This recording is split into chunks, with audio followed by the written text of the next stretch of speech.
తను ఉన్నారు. అయితే మేము ఎంతో ప్రార్థన చేస్తూ ఉండేవాళ్ళం.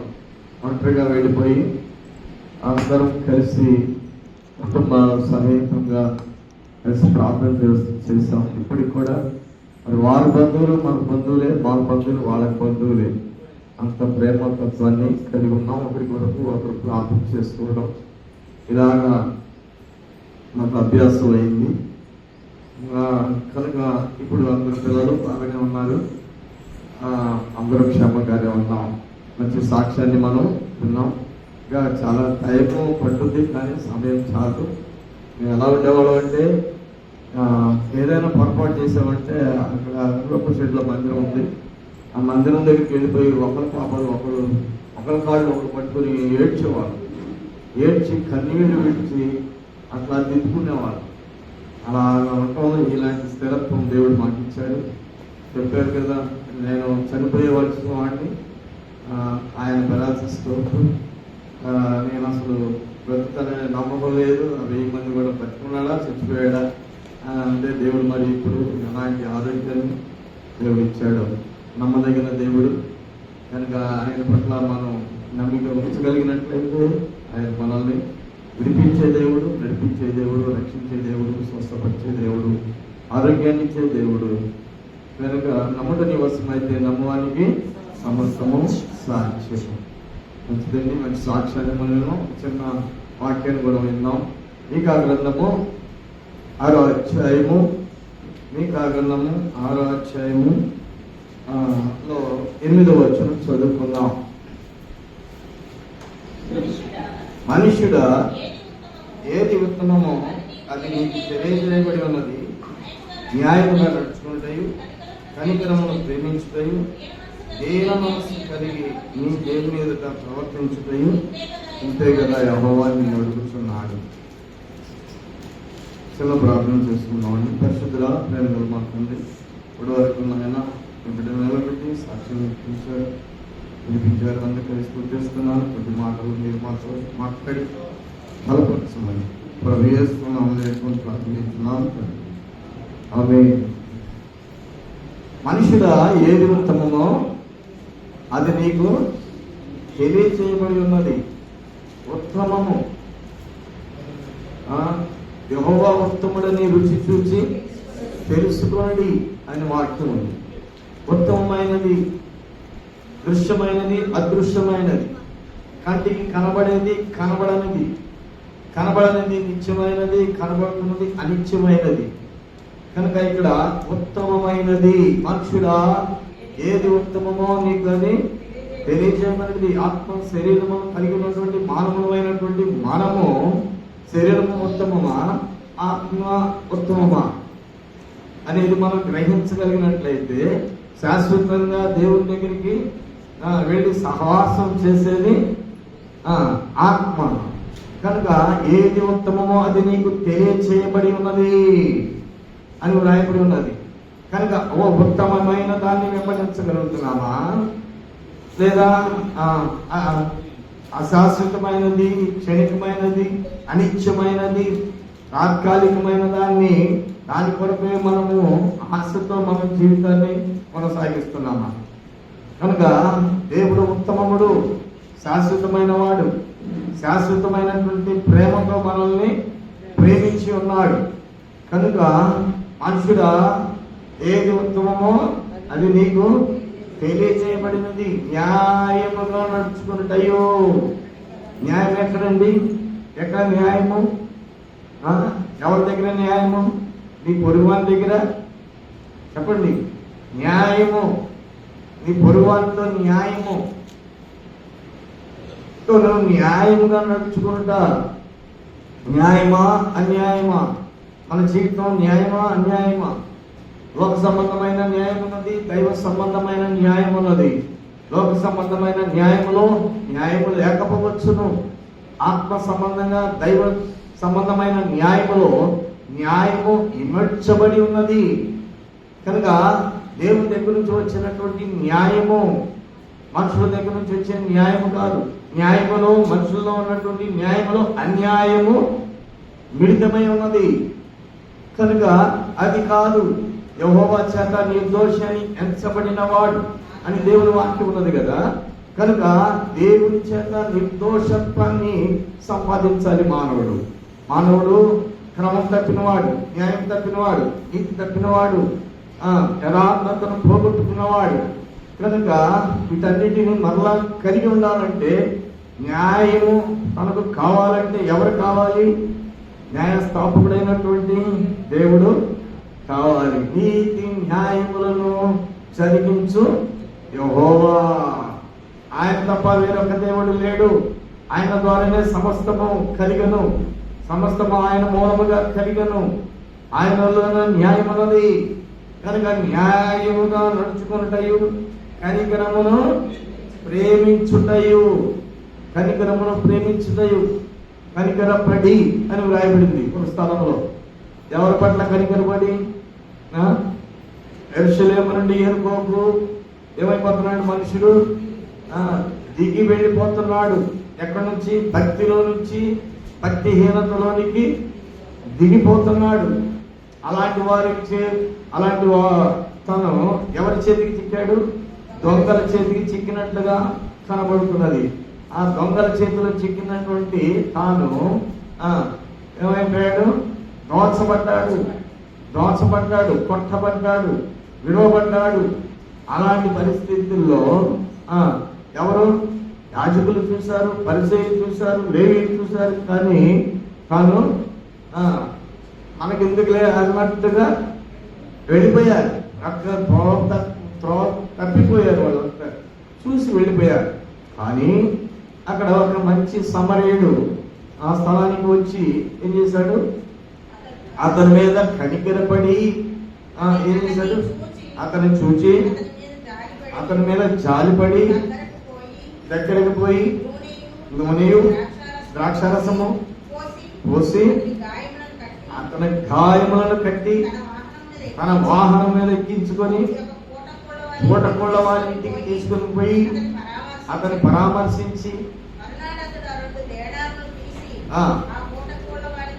ఇచ్చి ఇతని పరామర్శించము, ఖర్చు చేసిన మరలా వచ్చి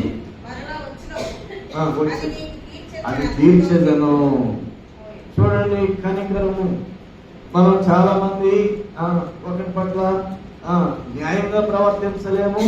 చేయవలసినటువంటి ఈ సంబంధితమైనది కూడా చేయము. జబ్బు వచ్చినా, వ్యాధి వచ్చినా, కష్టం వచ్చినా, కరువు వచ్చినా, ఇబ్బందులు వచ్చినా, ఇరుకులు వచ్చినా, లేమొచ్చినా, ఉపద్రవం వచ్చినా, ఏదొచ్చినా, ఇద్దరి మధ్య వివాదాలు, వితర్కాలు, గొడవలు ఏవొచ్చినా కానీ మనం ఏం చేస్తాం?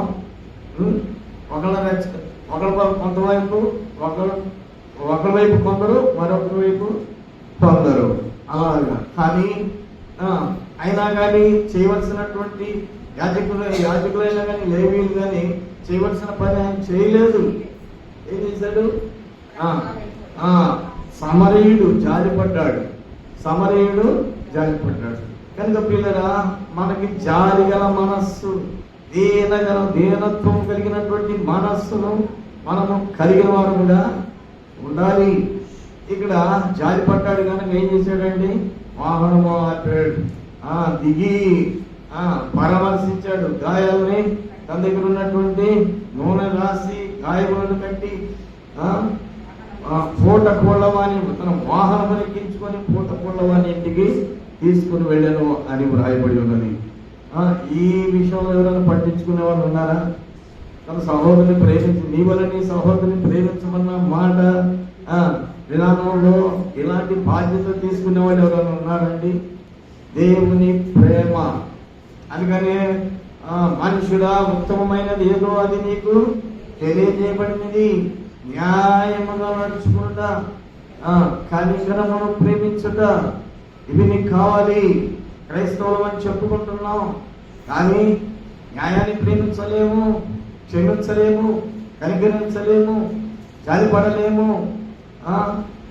మరి అలాంటి పరిస్థితుల్లో కఠినమైనటువంటి హృదయాలతో ఉండి క్రైస్తవత్వాన్ని కొనసాగించే విధానం అనేది సరైనది కాదు.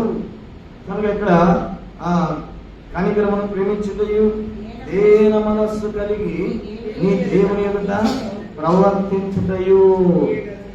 ఇందాక చెప్పారు కదా, తనిఖీలో ప్రేమించుంటే వాళ్ళు ప్రార్థనకి వెళ్ళొచ్చారు, నేను వాళ్ళ ఇంట్లో పడుకొని ఉన్నాను, పడిపోయారు. ఏమైపోయానో ఏమో నాకు అర్థం కాలేదు. నా పరిస్థితి న్యూజిలాండ్ నుంచి అప్ అండ్ డౌన్ చేసేవాడిని. డ్యూటీ, నా డ్యూటీ చాలా ప్రాముఖ్యమైన డ్యూటీ అండి. చాలా సెన్సిటివ్ కాదు. 2mm కానీ మైనస్ అయిందంటే వీల్ టర్నింగ్లో అది డీరైల్ అయిపోతే ట్రైన్, అది రన్నింగ్లో బండి పడిపోయిందంటే బోగీలన్నీ కూడా డ్రీల్ అయిపోతాయి, అన్నీ పడిపోతాయి, ఎంతోమంది చచ్చిపోతారు.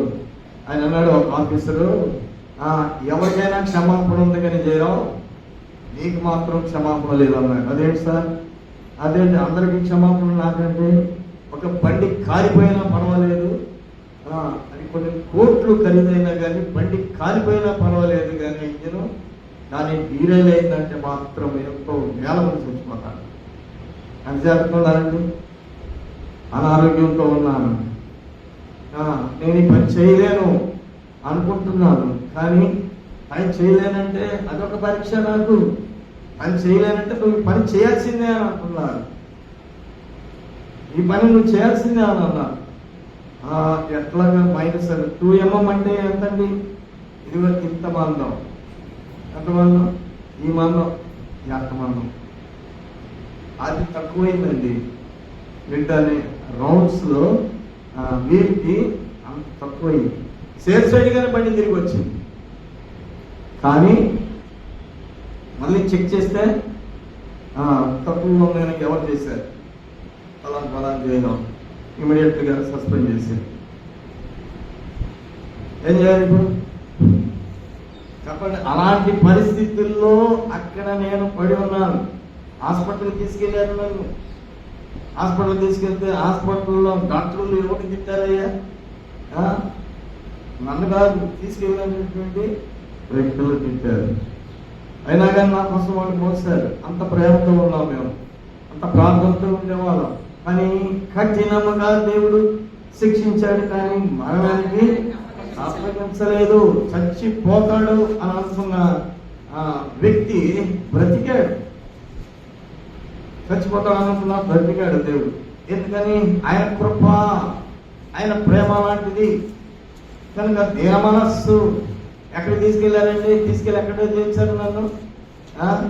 నేను అప్పుడు ఆటోలు లేవు, బస్సులు లేవు, ఆటోలు లేవు, సిటీ బస్సులు ఏవి ఉన్నాయి అనుకుంటానికి కూడా కష్టం. రిక్షా తీసుకొస్తే రిక్షా మీద నన్ను కూర్చోబెట్టి ఆయన కింద కూర్చొని ఏడుస్తా ప్రార్థన చేస్తాను. ఈయన విలాప ప్రవక్త. ఎక్కడికి వెళ్ళినా కానీ ఏడుపు అనేది ముందు కళ్ళంటే నీళ్ళు వచ్చేస్తాయి. అలా ఏడుస్తాడు. ప్రార్థన చేసే పరిస్థితి ఏంటంటే ఏడుస్తాడు.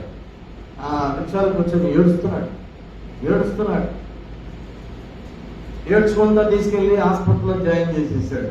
జాయిన్ చేసినప్పుడు వాళ్ళు ఇచ్చారు, బ్రతుకుతాడా చచ్చిపోతాడు. పిల్లరా, దేవుడు ఎలాంటి స్థితి ఆ సమయంలో ఎవరు పట్టించుకుంటారండి?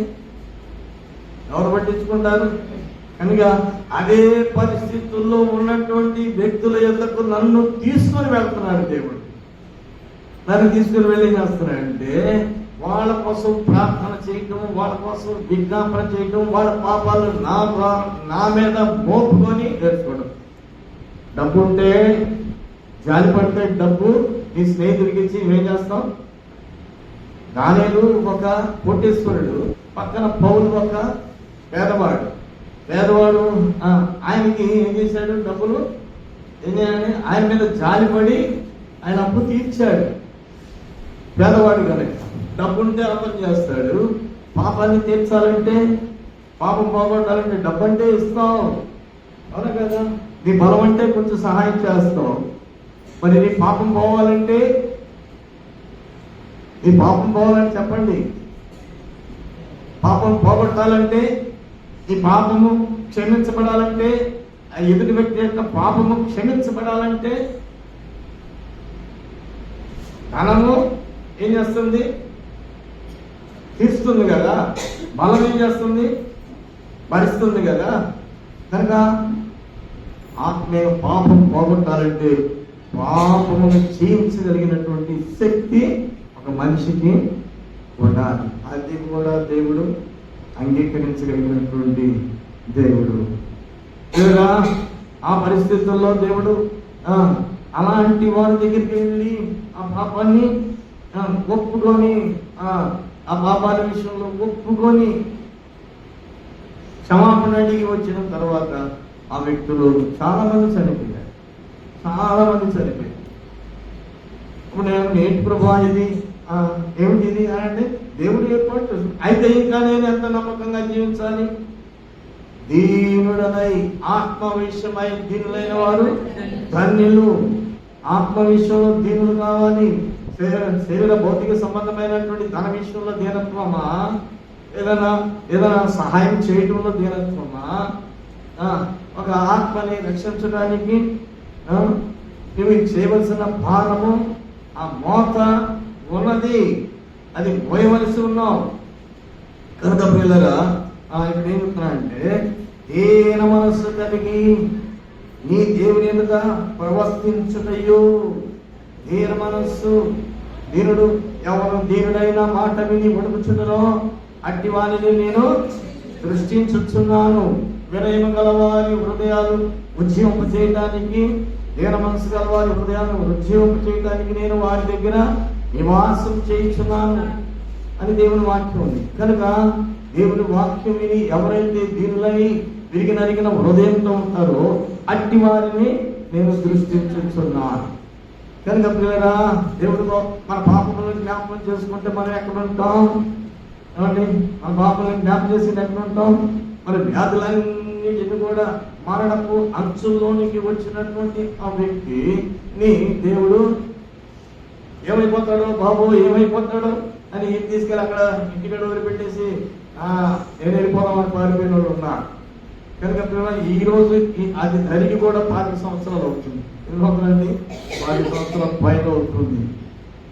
కనుక పిల్లరా, దేవుడు ఎంత గొప్ప దేవుడు చూడండి. నమ్ముట నివసమైతే కనుక దేవుడు కోరినది ఏంటంటే న్యాయముగా ఈ ప్రవర్తన విషయంలో న్యాయముగా ఉన్నావా? నువ్వు జీవించే విధానంలో న్యాయంగా ఉన్నావా?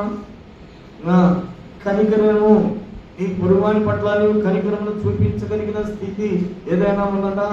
ఈ భౌతిక సంబంధమైనటువంటి వాటిని సమకూర్చుకోవడానికి దేవుని అందుకు మనం వచ్చి దేవుని అందుకు విశ్వాసం ఉంచుకుంటున్నామా?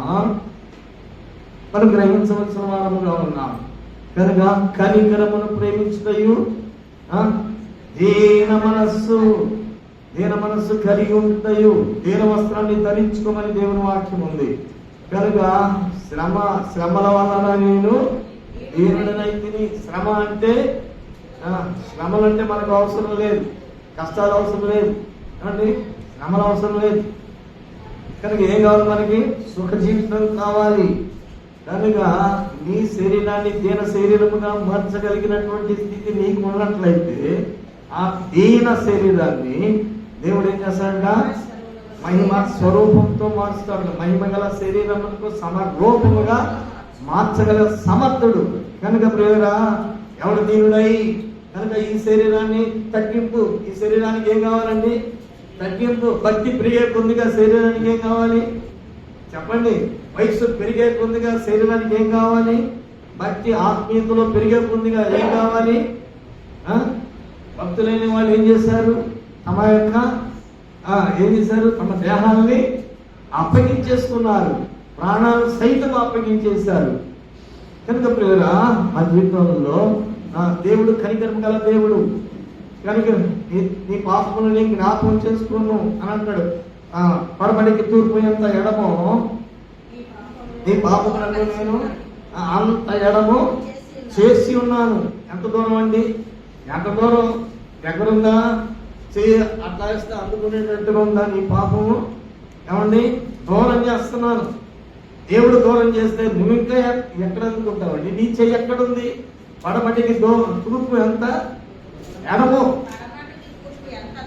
ఎంత దూరమో మన అతిక్రమములను అంత దూరపరిచి ఉన్నాడు. దేవుని ఎందుకు శ్వాస ఉంచగలిగినట్టుంది. మరి మాటికి అదే చేస్తావేంటండి? అదే మాట మాట్లాడతావేంటి? విడిచిపెట్టిందానే అట్లా ఆహ్వానిస్తావేంటి? అది దగ్గరకు వచ్చిందా? అందుకోవడానికి దగ్గరకు వచ్చిందా? ఎంత దూరం చేశాడు? మారు మనసు ద్వారా ఎంత దూరం చేశాడమ్మా? చెప్పండి, ఎంత దూరం చేశాడు? చెప్పగలుగుతా? 12 దూరము, పడమటికి తూర్పు ఎంత దూరం చెప్పగలుగుతావా? లేదు. ఆ మాట కూడా వచ్చింది, చదవమ్మది.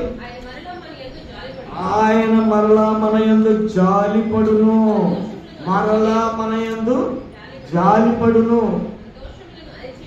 మన దోషములను అణిచివేయును, మన పాపములన్నిటినీ సముద్రపు అగాధములో తెచ్చుకోండి. ఏంటి? సముద్రపు అగాధంలో పడిపోయింది. తెచ్చుకోండి. ఆయన అగ్గిపు, ఆయన అగ్గిపు, ఆయన అగ్గిపు.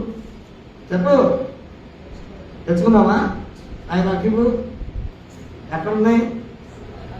సముద్రపు అగాధంలో పడేశాడు దేవుడు, అక్కడ పడేశాడు, అక్కడ దాచి ఉంచాడు. తెచ్చుకోపో అని అంటాడు. తీసుకొచ్చుకుంటావా? నువ్వు పక్కన పెట్టుకొని ఏం చేస్తావంటే గుళ్ళోకి వెళ్ళేటప్పుడేమో సిగరెట్ అక్కడ తాగొచ్చి ఆ సిగరెట్ నలిపేసేసి అక్కడ త్వరలో పెట్టి లోపలికి వచ్చి మళ్ళీ ప్రార్థన పాడబాడి చక్కగా అడ్జేసి ఇచ్చేసేసి మరలా మనం వెళ్తా ఆ త్వరలో ఉన్న సిగరెట్ తీసుకొని ఇదా మన బట్టి ఎక్కడ వస్తాడంట? సముద్రపు అగాధము. నీ పాపం ఎక్కడున్నాయా? నీ దోషం ఎక్కడున్నాయా? నీ అతిక్రమం ఎక్కడున్నాయా? నీ ట్రెస్పాసెస్, ఇనిక్విటీస్ ఎక్కడున్నాయి? ఎక్కడున్నాయి? ఎక్కడో సముద్రపు అగాధంలో ఉన్నాయి. నీకు అందవు. జ్ఞానానికి కూడా అందని స్థితిలో దేవుడు అది కాకుండా తన వీపున మోచాడు. ఎవరు వీపున? యేసుక్రీస్తు ప్రభు తన వీపున మన పాపంలో మోసాడు. కనుక ప్రియుడా, ఎంత మనుషుగా ఏది ఉత్తమమో అది నీకు తెలియచేయబడినది. కనుక ఒక పాపి, నేను పాపి అనుకోవడానికి కాదు, నేను పరిశుద్ధుడిని, ప్రభునందు నేను శుద్ధుడినయ్యాను, ప్రభునందు నేను శుద్ధుడినయ్యాను. రోషము కలిగినటువంటి వ్యక్తిగా నిలబడాలి మనం. ప్రభునందు నేను శుద్ధుడినయ్యాను. అపవిత్రమైంది నా దగ్గరికి వచ్చినప్పుడు దాన్ని అసహించుకొని పాదముల దగ్గర తొక్కి అణిచి నిలబెట్టవలసినటువంటి స్థితి. కనుక భగవంతాన్ని ఆహ్వానిస్తుంటే అదేమవుతుంది? వస్తుంది. కనుక ప్రియరా, కనుక దేవుని వాక్యం ఏం సెలవిస్తున్నది? కనుక దీన మనస్సుని వస్త్రాన్ని నువ్వు ధరించుకోవాల్సిన వ్యక్తిగా ఉన్నావు. దీన మనస్సు అనే వస్త్రాన్ని నువ్వు ధరించుకోవాల్సిన వారిగా ఉన్నావు. నువ్వు దీనుడు కావాలి. ప్రభు దీనుడయ్యాడు, నలలు కొట్టబడ్డాడు, దీనుడయ్యాడు. ఆయన లోకాన్ని జయించాడు, మరణాన్ని జయించాడు, పాపాన్ని జయించాడు. ఆయన వెంబడించు వారికి ఆయన ప్రభు ఉన్నాడు. కనుక ప్రభా, నాకు శక్తి చాలదు, కనుక నీ సహాయం కావాలి అని అంటే ఆయన ఆశ్రయించు జన్మలకు ఆయన ప్రభు ఉన్నాడు. కనుక ఆయన ఎంతకు మనం వెళ్ళగలిగినట్లయితే, ఆయన మనం చెప్పుకోగలిగినట్లయితే, ఆయన సహాయం ద్వారా మనం ఏమవుతాం? దేశీయులను కావుతాం.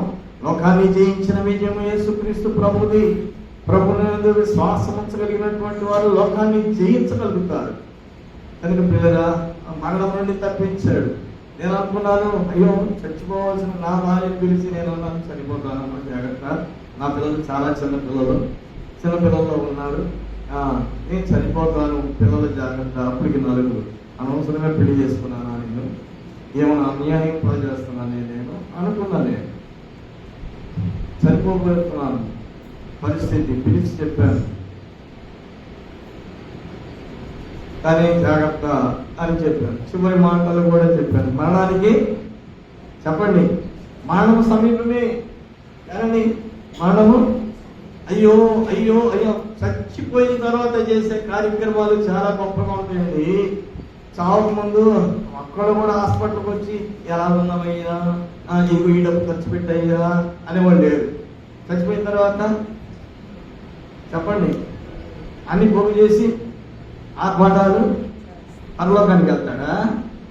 మట్టిలోకి పూడ్చడానికి నువ్వు అంత ఆర్భాటం చేస్తున్నావే, పరలోకానికి చేర్చడానికి ఏ ఆర్భాటం నీకుంది? ఆత్మ సంబంధమైన వ్యక్తి అయితేనే కదా నీకు అర్థమయ్యేది. లోక సంబంధంగా, భూలోక సంబంధంగా మనము జీవిస్తున్నాం. ప్రియులారా, గ్రహించాల్సినటువంటి వారుగా ఉన్నాం. కనుక సమయం లేదు. న్యాయంగా నడుచుకున్నటయు, కనికరమును ప్రేమించుటయు, దీన మనస్సు కలిగి దేవుని ఎదుట ప్రవర్తించుటయు. అంతే కదా, యెహోవా నిన్ను అడుగుతున్నాడు. మనం అడుగుతున్నాం. అడుగుడు ఇవ్వబడును, తట్టుడు తీయబడును, వెతుకుడి దొరుకును అని రాస్తున్నారు కదా ప్రభా. నీకు చెప్పారు కదా ప్రభా. అడుగుతున్నాను ప్రభా, నాకు ఏం కావాలయ్యా, ఏం కావాలి? నీ ఇష్టమా? నీ ఇష్టానికి కావాలని అడుగుతున్నావు. నువ్వు అడిగేది ఏంటి? లోక సంబంధమైన దాన్ని ఇష్టమైనది. లోక సంబంధమైన వాడు ఎవరు? లోకనాథుడు ఎవరు? అపవాది. వాడు ఎవరికి తండ్రి చెప్పండి? ఎవరికి తండ్రి? దుష్టులైనటువంటి వాళ్ళందరికీ తండ్రి. అడుగుతున్నదంతా వాడికి తెలుస్తుంది. నేను ఇస్తాను, దేవుడే ఇచ్చాడు అనుకుంటున్నావు కదా. కనుక నీతిని అడుగుతున్నావా? ప్రభా, నువ్వు అడిగేవి నాకు లేవు, న్యాయం లేదు, కనికరం లేదు, దీన మనస్సు లేదు. ఈ దీన మనస్సు ఉంటే దేవుని నామమును బట్టి చెప్పిన మాట వెంటనే లోపడతాం. ఎదుటి వ్యక్తితో న్యాయంగా ఉంటాం. ఎదుటి వ్యక్తి విషయంలో కనికరపడతాం, జాలి పడతాం, క్షమిస్తాం. జాలి పడ్డ వాళ్ళు ఏం చేస్తారండి చెప్పండి? క్షమిస్తారు, ప్రేమిస్తారు. క్షమిస్తారు, ప్రేమిస్తారు. కానీ కఠిన హృదయులు ప్రేమించలేరు, క్షమించలేరు. కనుక దేవుడు కోరుకునేవి మనలో ఉన్నట్లయితే మనం ఎలా ఉంటాం? ఎలా ఉంటాం? ఆయన బిడ్డల వలె ఈ లోకంలో జీవించగలుగుతాం. పిల్లగా కనుక శరీర సంబంధమైన సహాయములు ఇస్తావు, కానీ ఎవరిబడి అవునంటారా? ఎవరైనా చేస్తారు. ధనం ఉన్న వాళ్ళు ఏం చేస్తారండి? సహాయం చేయాలంటే ధన సహాయం చేయరనుకోండి, ధన సహాయం చేస్తారు. ఆత్మ సంబంధమైనటువంటి సహాయం, ఒక ఆత్మను పరలోక రాజ్యానికి చేర్చడానికి సహాయకుడుగా నువ్వు మాట్లాడుతున్నావా?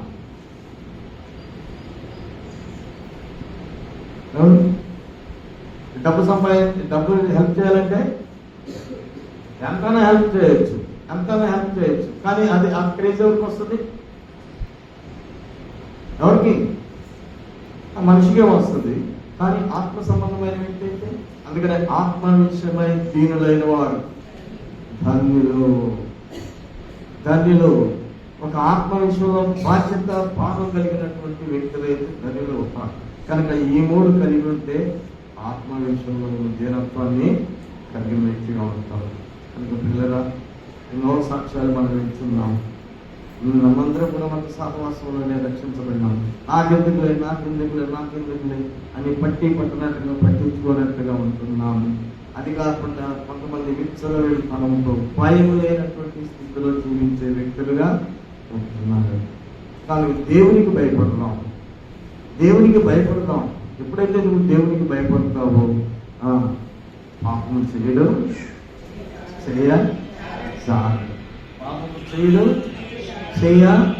చాలదు. కనుక ప్రియులరా, మంచి ఇంట్లో మనం దేవునిని మనం బ్రతిమాడుకుందాం.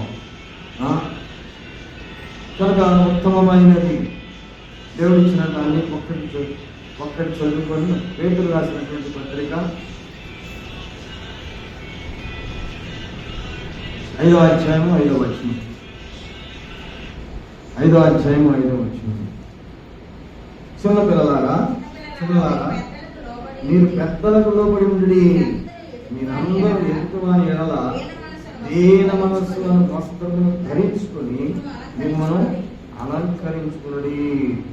దేవుడు అహంకారాలను ఎదిరించి దీనులకు కృపను అనుగ్రహించును. చూడండి, ఇక్కడ చిన్నలారా దేవుడు మనం ఏమనుకున్నాడండి? చిన్న పిల్లలారా అని పిలుస్తారు. నా కుమారుడా అని పిలుస్తారు, కుమారి అని పిలిచారు. తర్వాత పిల్లలారా అని పిలిచారు, నా కుమారుడా అని పిలిచారు, అలా అని పిలిచారు. ఏమన్నారండి? చిన్నలారా మీరు పెద్దలకు లోబడి ఉండుడి. పెద్దలు ఎవరండి? ఎవరు పెద్దలు? మనం ఎవరు పెద్దలు అనుకుంటాం చెప్పండి అమ్మా. వయసులో పెద్ద, శరీర వయసులో పెద్ద, భక్తిలో పెద్ద. మనం ఏమనుకున్నాం? మన ఆధ్యాత్మికమైన కోణంలోకి వెళ్తే చిన్నపిల్లలు నీకంటే విలువగా బ్రతుకుతుంటే, చిన్నపిల్లవాడు నీకంటే నీతిగా బ్రతుకుతుంటే చెప్పండి అతనే. కానీ మన వయసులోనైనా సరే నీతి విషయంలోకి వస్తే చిన్నపిల్లలైనా మనల్ని పెద్దగా ఎంచుకొని వారిని గౌరవించాలి. పెద్దవాళ్ళ విషయంలో కూడా మన వయసులో చిన్నవాళ్ళం కనుక వారిని గౌరవించాలి. అర్థం కదా? కనుక పిల్లలారా, చిన్నలారా, మీరు పెద్దలకు లోబడి ఉండండి. మీరందరూ ఎదుటివాని ఎడల ఏ మనస్సు? దేన మనస్సు అని వస్త్రమును ధరించుకొని మిమ్మల్ని అలంకరించుకోండి. దేన వస్త్రం. ఈ దేన వస్త్రం ఎవరిస్తారండి? చెప్పండి, ఎవరిస్తారు? దేన వస్త్రం ధరించుకోండి. మాట దెబ్బ మాటకు మాట. నువ్వు అన్నావు నేను అంటాను, నువ్వు ఒకటంటే నేను 10 అంటాను, నువ్వు 10 అంటే నేను 100 అంటాను అనేది కాదు. ఇక్కడ దేన వస్త్రానికి ఎలా ఉంటుందండి? ఒక మాటకి మాట వస్తుందా? ఒక దెబ్బకి దెబ్బ వస్తుందా? నువ్వు కూడా అలాగే ఇద్దరు ఒకే జాగ్రత్త. సాతానుడు ఇద్దరిని కలిసి బలంగా వాడుకుంటున్నాడని అర్థం చేసుకోవాలి. అర్థమైందా? కనుక సాతానికి మనం తొత్తులు కాకూడదు, దాసులము కాకూడదు. కనుక మనల్ని మనం ప్రోత్సహింపు చేసుకొని దేవుని వాక్యం చేత మనల్ని మనం ప్రోత్సాహించుకొని అపవాదిని ఎదిరించగలగాలి. అహంకారులను ఎదిరించి దేవుడు అహంకారులను ఎదిరించి దీనులకు కృప అనుగ్రహించును. అహంకారులు, గర్వష్ఠులు, అతిశయపడేవాడు, అహంకారులు, అట్టి వారిని ఎదిరించి ఏం చేస్తారంట?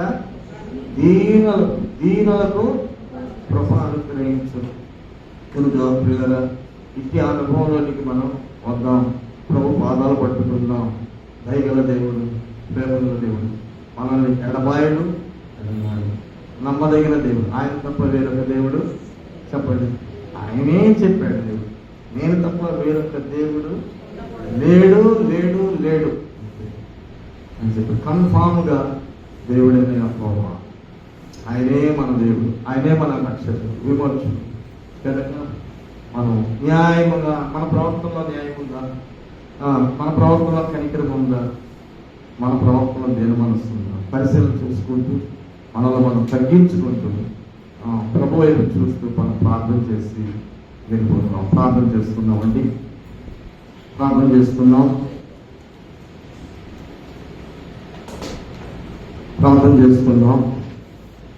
చిన్న ప్రార్థన. మహోన్నతుడ, సర్వశక్తిమంతుడైన దేవానికి వందనాలు. నువ్వు ఎంత గొప్ప దేవుడు, కనికరమగల దేవుడు, జాలిగల దేవుడు, ప్రేమగల దేవుడు. కనుక పరలోకము నుండి భూలోకానికి ఆత్మస్వరూపైనటువంటి దేవుడు అయి ఉండి రక్త మాంసాలు కలిగినటువంటి శరీరంతో తగ్గించుకొని ప్రభు అప్పగించుకొని ప్రభా మా కొరకు ప్రాణాన్ని త్యాగం చేసినటువంటి గొప్ప దైవమా, ఏమిచ్చి నీ రుణాన్ని తీర్చలేము నాయన. తండ్రి, నీ హస్తం మా పక్షాన ఉంచమని ప్రార్థన చేస్తున్నాను. ప్రభు న్యాయముగా నడుచుకున్నట్టు కనికరమును ప్రేమించలేదు, దేన మనస్సు కలిగి ఉన్నట్టు ఇంతే కదా మిమ్మల్ని అడుగుతున్నాను. ఈ వాక్యం సెలవిస్తున్నట్టుగా ప్రవక్త హెచ్చరించినట్టుగా ప్రభా ఈ మాటలను బట్టి ప్రభా దీనత్వాన్ని సంపాదించుకోవడానికి మాకు సహాయం చేయండి. ఆ పాపాలని ప్రభా నువ్వు మాకు దూరం చేసే దేవుడు. పడబడి దూరం ఎంత ఎడమో పాపములకు మీకు అంత ఎడమ కలుగు చేస్తానని సెలవిచ్చారు. అంతేకాక సముద్రపు అగాధ జలమును సముద్రపు అగాధములో పడవేస్తానని చెప్పావు ఆయన. మా కంటికి మా దోషాలు కనపడకుండా చేసే దేవుడు నీవు తండ్రి. నేను భయభక్తులు నింపునట్టుగా ప్రభావ మీరు సహాయం చేయమని ప్రార్థన చేస్తున్నాను. నాతో మాతో మీరు ఇచ్చినటువంటి మాటలకే వందనాలు. బిడ్డను బాగుపరుచుకొని సాక్ష్యం ఇచ్చిన బిడ్డగా స్థుతిస్తున్నాను. ప్రభా తన పట్ల మీరు చేసిన మేలు ప్రాణాలను బట్టి వందనాలు. ఇంకా ప్రభా మనం నిలబెట్టుకొని ప్రభా తన పిల్లలు దేవా నాయన వారి పట్ల మీరు చూపిన కృప, మన భార్య పట్ల మీరు చూపిన కృప, కుటుంబం పట్ల, వారి బంధువుల పట్ల, వారు నాయన నీ సన్నిధికి ఆకర్షించబడిన తర్వాత వారి బంధువర్గం ఎలాగా నీ సన్నిధికి వచ్చి వారు కూడా సేవకులుగా మార్చబడ్డారు. వారిని బట్టి కూడా స్తుతిస్తున్నాను తండ్రి. నీ ఆత్మ గౌరవులు ప్రభావ కుటుంబాలకు సంబంధించండి. ఇప్పుడు వచ్చిన మేమందరం కూడా ఈ యొక్క సాక్ష్యము వాక్యము ప్రభా ఆదరణగా తీసుకొని మమ్మల్ని మేము అంచుకొని ప్రభా కేవలం వినటి వరకు మాత్రమే కాకుండా మమ్మల్ని మేము అంచుకొని తగ్గించుకొని మమ్మల్ని మేము అప్పగించుకునే అనుభవానికి మేము రావడానికి తగిన సహాయం దయచేయండి. మా ప్రభును మా రక్షకుడమే ప్రియకుమారైన యేసుక్రీస్తు పరిశుద్ధ నామమున వేడుకొని ప్రార్థన చేస్తున్నాను తండ్రి. ఆమేన్. ఆమేన్. నేను చేసి పాడుతుండగా సమర్పించుకుందామండి.